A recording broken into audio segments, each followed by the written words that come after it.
Leopold von Ranke wrote, University Historical, page 61. The genuine historical character which we recognize in the story of Israel, as given in the Book of Books, makes the absence of similar records in the case of the neighboring nations all the more marked.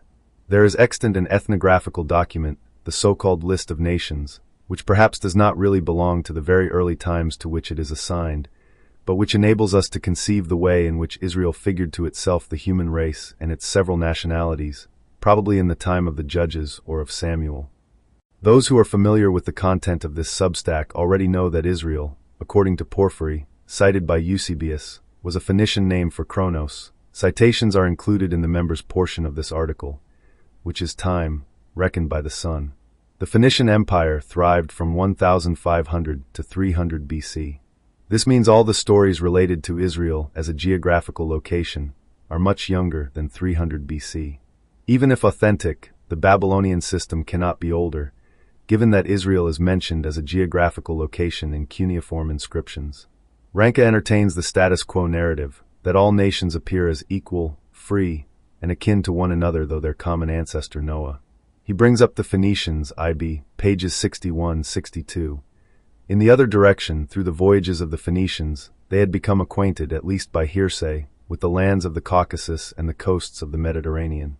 The List of Nations shows they had some notion of the tribes of the Caucasus, of some commercial populations on the Black Sea, of the islands of the Mediterranean, and perhaps also of Gaul and Spain, signified by Rhodanum and Tarshish, but we can scarcely suppose that they were really acquainted with all the regions and the inhabitants included within these extreme limits. Again, IB, page 62. The Hebrews were closely connected with the Phoenicians by nationality, situation, and intercourse. When looking at the languages of ancient Italy, specifically the Etruscans, their alphabets are almost identical to Phoenician, which is almost identical to Pelasgian, and it was conceded by Dionysius of Halicarnassus, citing Marsilius of Lesbos, that the same people were called by the rest of the world both Tyrrhenians and Pelasgians. William Betham wrote, Etru, Celt, page 10. It has been said that this language was Hebrew, or had a strong affinity to it, but the best Hebraists have tested it without success, for the results have not enlightened the world.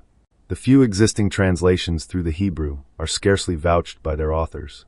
If the Hebrew and Phoenician were sister tongues, the affinity would be palpable and universal, not confined to a few words or sentences.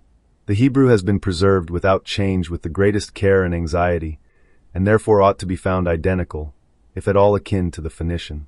The Celto-Etruscan has not only an affinity, but its similarity is almost universally applicable to every Phoenician and Etruscan inscription to which it has been applied, and is, therefore, the true key, every division of which fits the words, and opens the long-hidden treasure to our view. There seems to be a lot of Phoenician artifacts that came to light which used the more modern variations of their alphabet, not the more ancient versions written about long ago. These artifacts aren't written about by any of the authors prior to the 1850s that I've read. The more modern alphabet corresponds to the modern Hebrew alphabet. Archaeology became much more advanced and safer since then, but the artifacts using more modern letters, claimed to be Phoenician, appear to be a product of Phoenician influence, not origin. This suspicion could be wrong, but in the real universal empire, I show the work of others that demonstrates the Irish and the remnants of Punic, Sicilian Phoenician, salvaged from Malta in the 18th century, are without a doubt from the same parent, if not the same language, only separated by distance and time. Here's a sample. Revisit the following article I published that showed the alphabets of the Irish and how it pertains to Phoenician. While I'd love to include them into this article, I don't want to keep recycling the same extensive posts for my paid members, even though it is relevant. To really appreciate my perspective and learn the system I write about and the ramifications on the chronological record of history, invest in the entire Spirit World series and the real Universal Empire.